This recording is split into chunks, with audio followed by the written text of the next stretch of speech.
So glad you're able to join us on this Thursday. And today I want to go to an unusual passage from 1 Timothy. 1 Timothy chapter 5 deals with some of the issues within a local church. Timothy was pastoring the church in Ephesus, and the Apostle Paul had spent much time there and was burdened that Timothy would lead, first of all, doctrinally, taking a stand and then being the kind of leader that he ought to be. And now dealing with some of the issues with widows and other kinds of circumstances that occur within a church body. And in the middle of talking about widows, he talks about young women, how that if they are widowed, that they need to be very careful to have a life that is godly, that they don't let things come in their life that will affect their faith. And in verse 13, and with all they learn, if they don't, they'll learn to be idle, wandering about from house to house, and not only idle, but tattlers also, and busybodies, speaking things which they ought not. And then it goes on that they need to marry. And then the verse I want to look at is verse 15, for some already turned aside after Satan. Now, I want to pull out not the situation about the young widows, but about the fact that idleness and turning aside to Satan go together. That was the danger. In America today, we see an epidemic of idleness. We have young people being raised on technology, not actively involved in life.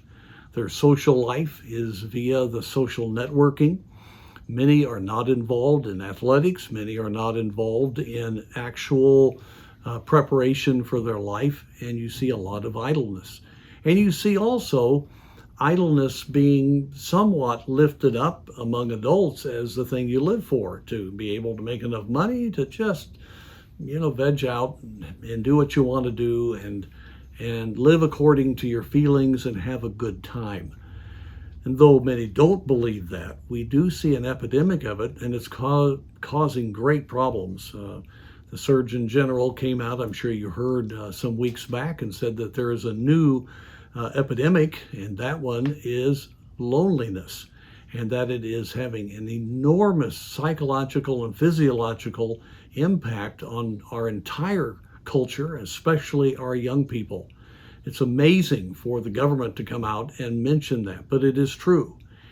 And so idleness for a believer will cause them to be open to Satan, because Satan has many ways to distract and to lure when a person is not actively seeking the Lord, not actively serving, not actively working hard, because a man is to work.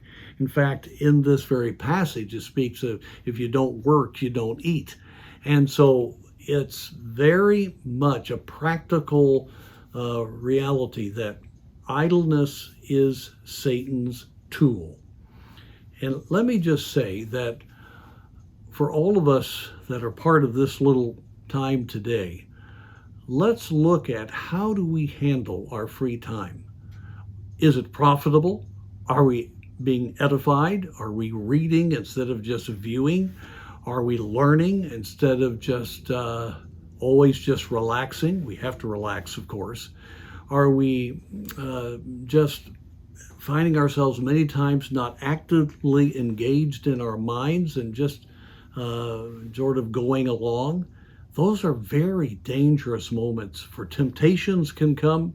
There can be wrong thinking. In fact, doubts and thoughts can come that Satan is going to be able to bring in one way or the other. He cannot indwell a believer, but he can certainly affect a believer.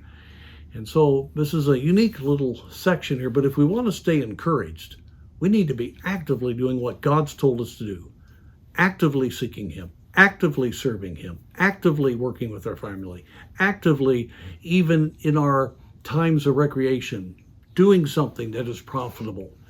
And if so, then Satan won't be able to utilize that kind of situation. So let's take that warning, that practical warning. Let's be encouraged, not by being idle, but by being right in the middle of the will of God.